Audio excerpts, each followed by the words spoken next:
Halo kawanku semua. Jika kalian pecinta cerita horor, cerita misteri, cerita kriminal, tidak salah lagi kalian tonton channel ini. Saya akan menceritakan cerita-cerita horor dan cerita menarik lainnya 3 kali seminggu.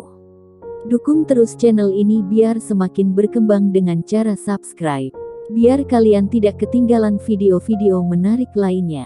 Terima kasih semua.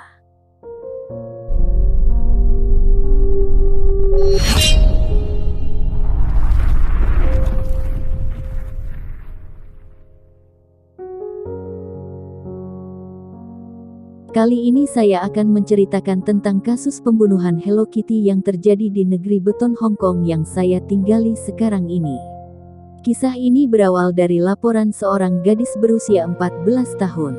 Pada tahun 1999 dia mendatangi kantor polisi Hong Kong. Dia melapor kepada polisi bahwa akhir-akhir ini dia sering diganggu oleh arwah atau hantu wanita yang disiksa dan diikat kabel listrik sampai meninggal. Polisi awalnya tidak percaya dengan cerita gadis itu. Tapi di sisi lain polisi juga merinding mendengar ceritanya. Meskipun demikian polisi tetap menganggap gadis ini berhalusinasi. Tetapi gadis yang bernama Ah Fong ini tetap bersikeras meyakinkan polisi bahwa dia benar-benar dihantui oleh hantu seorang wanita.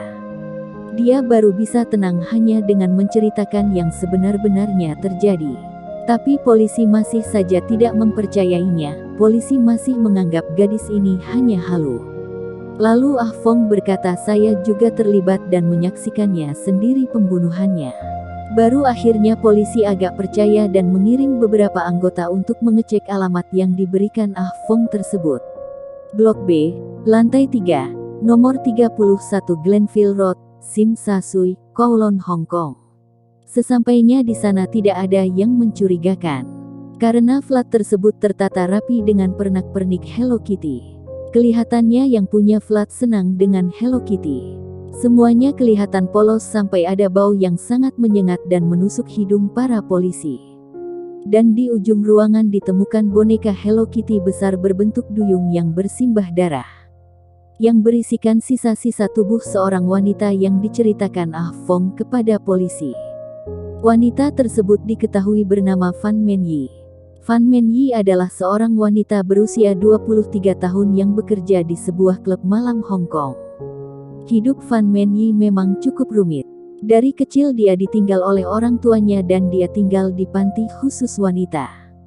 Seiring berjalannya waktu dia tumbuh dewasa dan tidak tinggal lagi di panti tersebut. Dia tinggal di jalanan dan mulai menggunakan narkoba dan ketagihan. Dan untuk mencukupi kebutuhan hidupnya dia mulai bekerja prostitusi. Bukan pekerjaan yang terpuji, tetapi harus dilakukani untuk memenuhi kebutuhan hidupnya karena dia juga mempunyai seorang anak yang harus dibiayai. Karena Hong Kong juga terkenal sebagai negara yang kompetitif, segala sesuatu serba mahal. Akhirnya dia memilih jalan menjual badannya. Sekarang kita masuk ke kronologi kejadiannya. Pada tahun 1997 Men Yi bertemu dengan Chan Men Lok. Chan Men Lok ini seorang gangster Hong Kong yang kaya berusia 34 tahun. Mereka bertemu di sebuah klub malam dan merasa cocok satu sama lain. Men Lok cocok dengan servisnya Men Yi. Sehingga setiap ke klub malam Men Lok selalu mencari Men Yi untuk melayaninya. Setelah beberapa bulan bekerja sama, mereka menjadi akrab seperti teman. Tepatnya tanggal 17 Maret tahun 1999 Men Lok menjadi klien Men Yi lagi. Lalu Men Yi mencuri uang dari dompet Men Lok sebesar 4.000 Hong Kong dolar. Untuk memenuhi kebutuhannya termasuk untuk narkoba karena Men Yi sudah kecanduan. Dan saat itu Men Yi tidak mempunyai uang sama sekali. Ketika tahu uangnya hilang, Men Lok marah besar dan meminta 3 temannya, Leng Sing Cho yang berusia 27 tahun, Leng Wai Lun yang berusia 21 tahun, dan pacarnya Wai Lun, Ah Fong yang waktu itu baru berusia 13 tahun untuk melabrak Men Yi. Karena melihat orang-orang itu sangat marah, Men Yi mengembalikan uang yang dia ambil waktu itu, kebetulan juga belum dipakai, bahkan Men Yi mengembalikan lebih. Dia mengambil 4.000 Hong Kong dolar, dia kembalikan 10.000 Hong Kong dolar, kemudian meminta maaf atas kehilafannya waktu itu. Menlok merasa bahwa itu belum cukup, dia meminta 16.000 Hong Kong dolar, tapi Men Yi tidak mempunyai uang sebanyak itu. Akhirnya Menlok dan ketiga temannya menculik Men Yi. Men Yi dibawa ke apartemennya Menlok di Tsim Sha Tsui. Awalnya Men Yi diculik untuk dijadikan wanita malam pribadinya, biar gratis supaya sepadan dengan uang yang dicurinya. Niat awalnya menculik Men Yi hanya untuk dijadikan wanita malam pribadinya, lama-kelamaan Men Yi mulai disiksa oleh ketiga orang tersebut. Semakin hari Men Yi disiksa semakin parah dan brutal. Selama disekap Men Yi ini disiksa dengan cara yang sangat mengerikan. Dalam keadaan digantung dengan kawat, Men Yi dipukul dengan pipa besi dan balok kayu sampai tulang-tulangnya patah dan kepalanya berlumuran darah.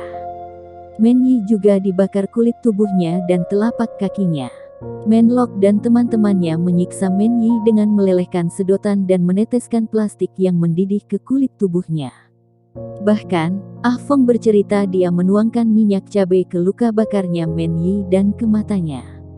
Tidak sampai di situ Men Yi dipaksa meminum ketiga urin orang tersebut dan memakan kotoran Ah Fong. Men Yi juga dipaksa untuk tersenyum dan tertawa selama dia disiksa. Dan jika Men Yi tidak bisa melakukannya dia akan disiksa lebih keras lagi. Disiksa selama sebulan, dia kelaparan tubuhnya sudah tidak berdaya, sama sekali sudah tidak bisa bangun lagi. Akhirnya Men Yi meninggal pertengahan April tahun 1999. Ketika tahu Men Yi meninggal mereka berempat shock, dan takut ketahuan tetangga-tetangganya karena mayat manusia itu cepat membusuk. Akhirnya mereka memindahkan tubuh Men Yi ke sebuah bak mandi apartemen dan memutilasi tubuh wanita malang itu dengan gergaji. Mereka merebus potongan tubuh itu agar tidak mengeluarkan bau busuk dan kemudian, untuk menutupi kejahatan mereka tulang-tulang beserta organ dalamnya Men Yi mereka buang ke tempat sampah. Sedangkan bagian tubuh yang sudah direbus tadi termasuk kepala Men Yi, mereka memasukkannya ke dalam sebuah boneka putri duyung Hello Kitty yang besar berwarna biru. Mereka juga menyimpan beberapa organ dan beberapa gigi Men Yi ke dalam kantong plastik sebagai souvenir. Tak lama setelah itu Ah Fong selalu dihantui oleh perempuan berlumuran darah dari kepala sampai kaki, semakin lama semakin seram dan akhirnya dia sudah tidak kuat menahannya, kemudian melaporkannya ke polisi dan menceritakan segalanya.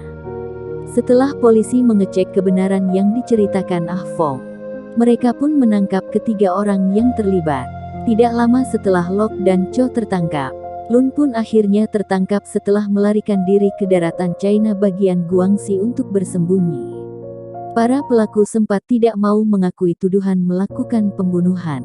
Lun dan Cho mengatakan bahwa Lok yang memerintah mereka melakukan semuanya.